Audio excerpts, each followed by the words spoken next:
E aí, galera do Podemos Mais, muito bem-vindos. Muito feliz de estar aqui com vocês. Eu sou o Fábio e junto com a professora Ravena estaremos juntos na disciplina de Biologia para o Enem. Nesse cursinho muito legal aí dessa iniciativa do Levante Popular da Juventude. Então, muito legal, estamos aqui juntos, né? E vamos começar. Foi dada uma tarefa, uma missão para mim de começar esse primeiro conteúdo falando sobre células.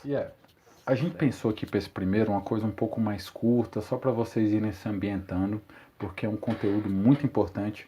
É um conteúdo que sempre cai no Enem de uma forma ou de outra, seja perguntas sobre a membrana plasmática, sobre as organelas citoplasmáticas, vocês lembram disso, né? Sobre os mecanismos de reprodução e multiplicação celular, meiose e mitose, esse daí também é outro que sempre cai. Então, por que é importante falar sobre citologia? Por que é importante falar sobre células? Que a célula, junto com o material extracelular, é a base dos seres vivos. Isso aí, é a base dos seres vivos. Vocês aí podem olhar, vocês são todos formados por células. Os seres humanos, os animais, por exemplo, né? Nós, animais, nós somos formados por sistemas. Por exemplo, temos o sistema respiratório, sistema circulatório, sistema endócrino. Então, esses sistemas são formados por órgãos, né? Vários órgãos formam um sistema. Os órgãos, por sua vez, são formados sobre tecidos. Por exemplo, o sistema respiratório tem um tecido epitelial que reveste os pulmões.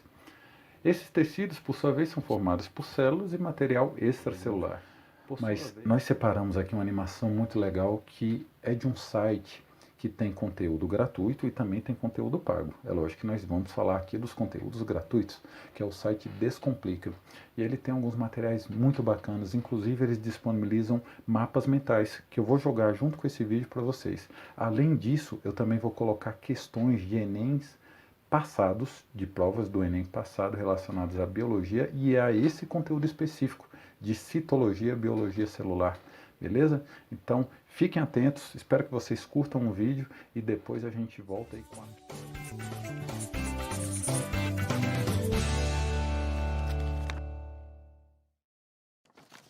Alô, meus queridos, tudo de boa na Lagoa por aí? Estamos começando mais um Quer que Desenhe? Um programa que é capaz de ensinar qualquer assunto do vestibular por meio de mapas mentais. Duvida? Então assista a esse episódio até o final para tirar a prova. E tem mais, viu? O desenho lindão de hoje já está disponível para download aqui na descrição. É só baixar para ter com você na hora do estudocinho, bebê. Se você já gostou de como trabalhamos por aqui, não esquece de deixar seu like, se inscrever no canal e, claro, ativar o sininho das notificações. Fechou? O tema de hoje é citologia, uma das matérias que é batata de cair nos vestibulares de biologia. Vamos começar entendendo o que é raio que é esse tema de hoje. Pois muito bem, queridíssimo aluno. A citologia nada mais é do que o estudo da celulínea das células. Sem mistério até aqui, né? Bom, acontece que, se fosse só isso, era fácil demais, não é verdade? Todas as células que existem na natureza podem ser classificadas em dois tipos, as procariontes e as eucariontes. Na real, a diferença entre elas não é nada complexa.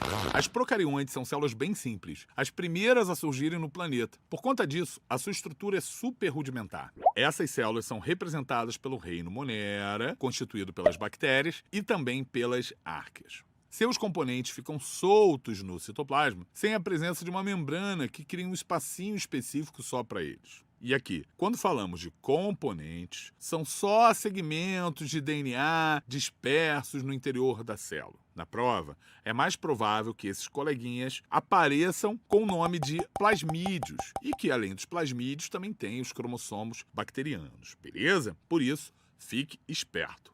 Outros detalhes importantes sobre as células procariontes, essa galerinha tem ribossomo, cara, sabia disso? Porque podem apresentar, além do ribossomo, também uma parede celular composta de peptídeos glicanos, mas isso não é uma regra. Além disso, são sempre seres unicelulares, sendo que alguns deles podem também se juntar, formando colônias. Tudo certo até aqui? Vamos partir para as células eucariontes. Essas mocinhas são muito mais complexas e tomam a maior parte da citologia. Isso porque vegetais, fungos, protistas, animais são compostos por células desse tipo. Imagina quanta coisa temos para falar dessa galera toda, hein? Pois bora lá, hein? Bora lá. Vamos lá para as eucariontes. Todas as eucariontes têm o material genético contido em um núcleo, membrana nuclear, organelas membranosas, ribossomos 80S e mitocôndrias. Só precisamos fazer uma pequena diferenciação entre células animais e vegetais.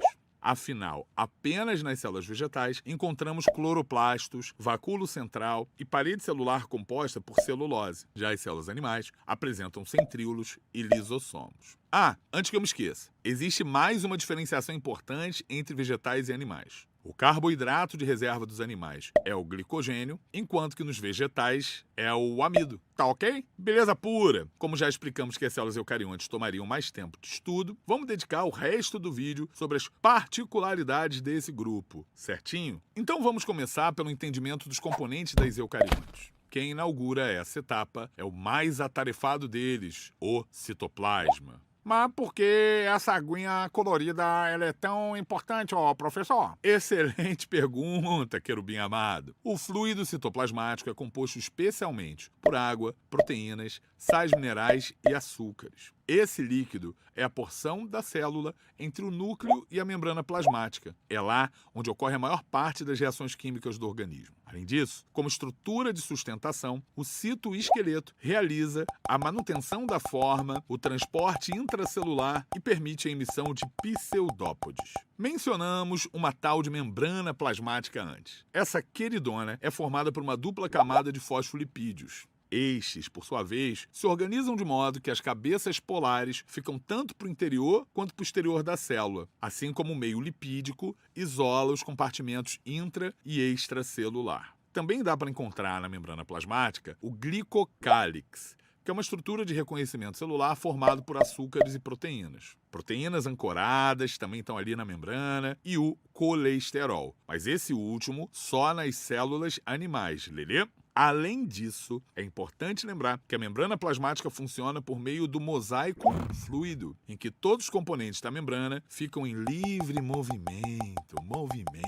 Só falta falarmos das organelas e das estruturas, que são muitas. Até já demos alguns spoilers sobre ela lá na parte da classificação, mas fica tranquilo que não esquecemos da season finale dessa série de biologia. Mas voltando, as organelas e as estruturas funcionam como órgãos em que cada um tem a sua função dentro da célula. Comecemos então pelos ribossomos, os responsáveis por sintetizar as proteínas. Estes consagrados são formados por RNA ribossomal e existem dois deles. Aqueles que sintetizam proteínas que vão ser usadas para ações dentro da célula e outros que sintetizam proteínas para a exportação. Agora partimos para uma dupla conhecida, os retículos endoplasmáticos. Na citologia existem dois, o liso e o rugoso. O retículo liso, também chamado agranular, é responsável pela síntese de lipídios, como colesterol e hormônios esteroides. Além disso,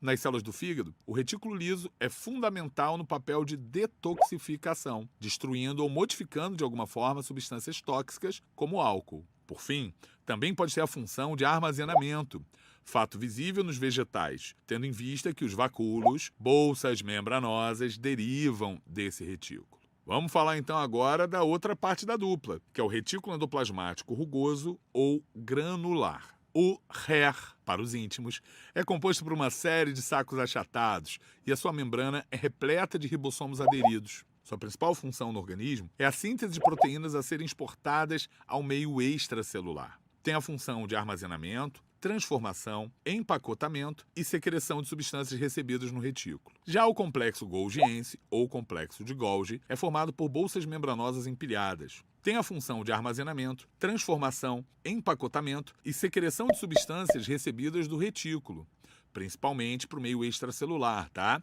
Além disso, esse bichinho sintetiza glicídios e forma lisossomos. E por falar nos lisossomos, esses rapazes atuam em pH mais ácido que a célula.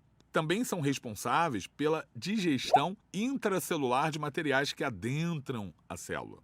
podem destruir as organelas desgastadas para reciclá-las, autofagia, o nome dessa reciclagem, bem como autólise, em que há a destruição completa da célula. Partimos então para a senhora mitocôndria, a usina energética da célula. Ela produz ATP por meio do processo de respiração celular, beleza? Também apresenta DNA próprio e sempre ele tem herança materna, vem da mamãe. De acordo com a teoria endossimbiótica, mitocôndrias foram seres procariontes primitivos fagocitados por células eucariontes. Assim, passaram a viver em simbiose com essas células numa relação mutualística. Evidências para isso são o DNA circular das mitocôndrias, ribossomos 70S e a presença de uma membrana dupla. Já o cloroplasto tem origem similar à da mitocôndria. Presente em células vegetais, a organela é repleta de clorofila. Isso mesmo, estamos falando de quem? De quem? Da famosa fotossíntese, processo que o cloroplasto realiza muito bem, obrigado.